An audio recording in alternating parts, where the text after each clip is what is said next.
What if the biggest cover-up in hip-hop history just cracked wide open? Jamie Foxx, actor, icon, suddenly vanished, then reappeared, weaker, changed. Now, a bodyguard just told a courtroom, "Well, I know he poisoned Jamie Foxx, and Jamie Foxx reported him to the FBI because of it. I know that's a fact." Because Jamie was filming what he wasn't supposed to. At parties no one dares to describe. And when the tapes were mentioned, Diddy lost it. Was Jamie hiding a tape that could take Diddy down forever? This isn't a rumor. It's sworn testimony. This isn't a party. This is a cover-up unraveling. You're about to see what they didn't want you to know. Baby oil, more than 1,000 bottles altogether. How's it like? I was in that tunnel though. It was hot in that tunnel. Diddy just lost it in court, and this time it wasn't over Cassie, tapes, or lawsuits. It was over Jamie Foxx. According to shocking testimony from Diddy's former bodyguard, Big Homie CC, the music mogul allegedly tried to poison Jamie Foxx. Yes, you heard that right. This claim didn't just come out of nowhere. Big Homie has been dropping hints for months across podcasts, interviews, and live streams. But now, he's saying it under oath.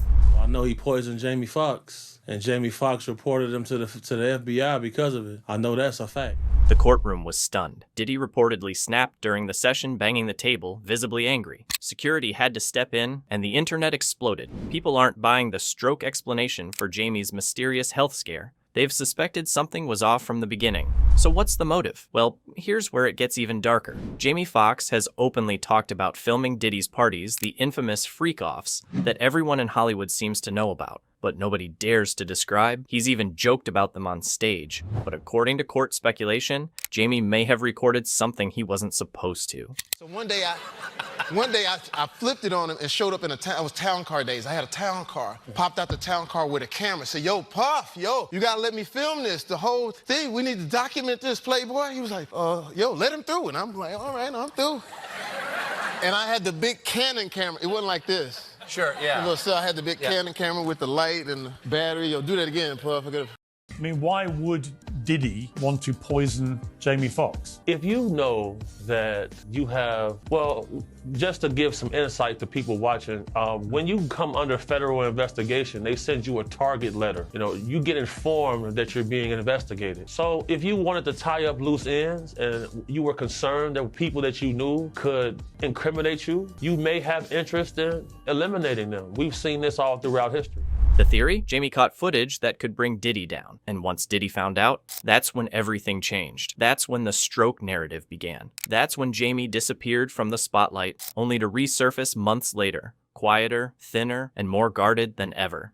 Big Homie CC's claims, combined with the sudden silence from Jamie and the timing of his health scare, have fans connecting the dots. They're calling it a cover-up, one that's finally unraveling in court. And Diddy knows it. That's why he exploded. That's why security had to calm him down. Because if what Big Homie CC said is true, and if there's more evidence coming, then this trial just crossed into criminal territory most people weren't ready for. The courtroom wasn't ready for what came next. Because after Diddy's bodyguard dropped that poisoning bomb, attention quickly turned to why he would want Jamie Foxx gone. And the motive? According to multiple insiders, it's the tapes. Jamie Foxx has been open for years about attending Diddy's parties. "Yo, Playboy, this party's $1.5 million. I said, like, for what? I mean, what are you saying?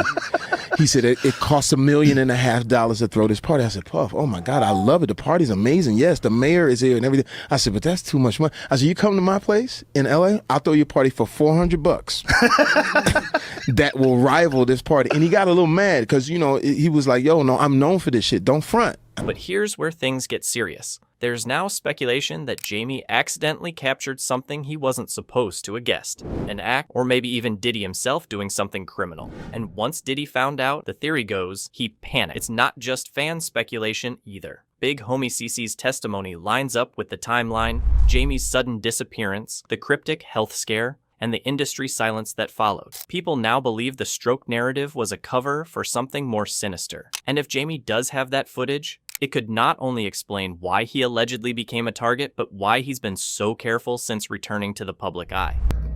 I just didn't want you to see me like that, man. You know, I want you to see me laughing, having a good time, partying, cracking a joke, doing a movie, television show. I didn't want you to see me with now, you know, by being quiet, sometimes things, you know, get out of hand. People saying what I got. Some people said I was blind, but as you can see, the eyes are working. The eyes are working just fine.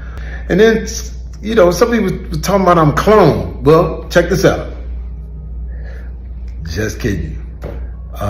Not clone, man, but I'm here on Earth because of some great people. I'm here on Earth because of God, man. For months, Jamie's been dodging questions about his health scare. When an interviewer directly asked him about Diddy's possible involvement, Jamie didn't deny it. He just went completely silent. How are you, buddy? You looking great? Hey, I have a question for you about this whole P. Diddy thing. About the rumors that just online are just crazy. I wonder if you could just clear it up for the fans and... God bless you.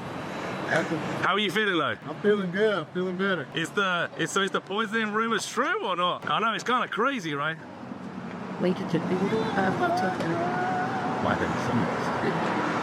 Another clip shows Jamie being approached by fans after his recovery. One asked if the rumors were true. Jamie smirked and said, "That's something I won't say on camera." That moment alone had fans convinced he's hiding something big. April 11th last year, bad that ain't pretty. Ask my boy what happened. Give it a it was gone for 20 days. I live in the bleeding. Wow. So they told me I'm in Atlanta. They told me my sister and my daughter took me to the first doctor. Out of quality couldn't have use. They put us in the track because ex-doctor said, something up there. I won't say it on camera. I won't say everything's like stop. It was hurt. Then came the Netflix special. Jamie made a joke about leaving Diddy's parties early. "I left those parties by 9. The room laughed." But if you've been following the case, that joke hit different. People now see it as his way of distancing himself publicly without saying too much. The internet said that Puffy tried to kill me. I left them parties early. I was out by 9. Something don't look right. It's slippery in here. It's not just the humor that's raising eyebrows, it's the pattern. Celebs who showed up to Diddy's parties are now claiming they left before things got weird. But fans are asking, if they knew the vibes were off, why did they keep going back? I've been to probably everyone. I've been to every Puff party. I've been to every white party since 2009. I've been to every party. But as far as the freak-offs, I don't know about that. I just... Jaguar Wright even hinted that Jamie didn't just attend those parties, he hosted some himself. If true, that puts Jamie in a much more complicated position. Victim, witness, or something more? You know, Jamie done a lot. The naked basketball games that he hosted. I mean, everybody knew. And there's no point in me hiding it now because his fate has been sealed, whatever it may be. But everybody knew if you went to a party at Jamie's house that at midnight, the witching hour began. And basically he would have a party and everybody would be in there. But at 12 o'clock, the women would start to take off their clothes and you would have to guess if you were with a cisgender woman or a transgender woman. So some of these dudes, they already been making out with these chicks, you know, they already been doing all kinds of stuff. And then the clothes come off and you figure out whether or not you got a chick or a chick with a dick. That was a standard. Or the night that another male. And let's not forget Jamie himself once said he invited Diddy to his events. That will rival this party. And he got pissed at me. He's like, yo, don't play with me. Yo, I am. I'm Diddy, you know what I'm saying? I said, no, I'm not. I respect you. But in LA, I'm known for throwing like these cool little parties. So he came to LA in my modest little home. He showed up, well, he called like Saturday morning. Yo, Playboy, I'm in town. Make it happen. I said, cool. So I went into my little phones, called about 200 of the coolest people.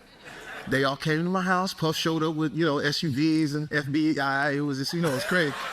And, you know, because it was, you know, Puff was always sort of dangerous, you know, so he had all kinds of people following. So he gets out and he comes in my house and he said, oh, that's the girl on that show and that's the guy on that show. And I said, yeah, we're all friends. We all hang out. He said, oh, man. So now fans are asking the hard questions. Was Jamie just an innocent bystander who knew too much? Or was he once part of the same system he's now trying to escape? While the Jamie Foxx claims exploded online, Diddy's courtroom nightmare kept getting worse. Because just as the Bodyguard's testimony was rocking headlines, Cassie stepped into court and her testimony hit just as hard. Cassie didn't hold back. She described years of abuse, control, and manipulation. From public freakouts to private humiliation, she painted a picture of a man who wasn't just powerful, he was dangerous. According to court insiders, she confirmed the video's authenticity, but she went further, saying Diddy paid off the hotel to keep the footage buried. It didn't work. The clip still leaked, went viral, and exposed the reality Diddy had tried to hide behind flashy suits and music deals. My behavior on that video is inexcusable. I take full responsibility for my actions in that video. We discussed it. I was disgusted then when I did it. I'm disgusted now. Cassie also revealed how Diddy used manipulation to force her into disturbing situations. She said she once thought she had a voice that she could say no, but over time, that power disappeared. She described being pushed into Diddy's infamous freak-offs, saying she agreed out of fear, not choice. Was there ever a time that you enjoyed the freak-offs? This is when Cassie got choked up and she said, I did, but only because I got to spend one-on-one time with Combs, and I really did love him. In one heartbreaking message shared in court, Cassie told Diddy that one of the freak-offs made her feel dirty and grimy. She said that after that first freak-off, she said she felt dirty. She also testified that Diddy tracked her phone, controlled her outfits, and even decided what she could post online. It wasn't just emotional manipulation, it was surveillance-level control.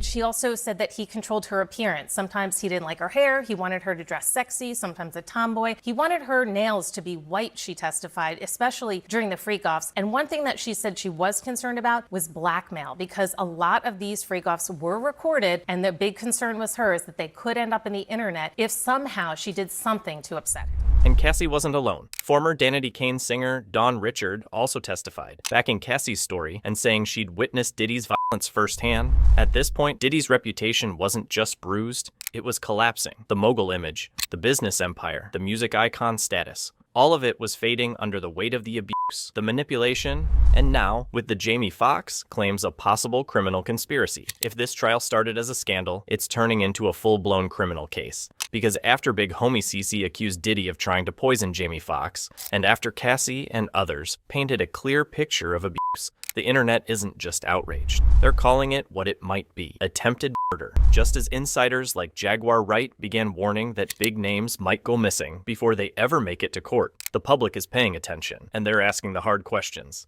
If Cassie, Dawn Richard, and others are coming forward, where's Jamie's full statement? What was Diddy really trying to cover up? And is this the case that finally takes a music mogul down, not for what he did on stage, but for what he did behind closed doors? Because if prosecutors can connect the dots, and if they believe Diddy tried to eliminate a witness, then we're not talking lawsuits anymore. We're talking charges. So now the question is simple but serious. Do you believe it? Do you think Diddy really tried to eliminate Jamie Foxx to cover up what was filmed at those freak-off parties? Drop your take below, and don't forget to like and subscribe for the updates they don't want on mainstream news. See you next time.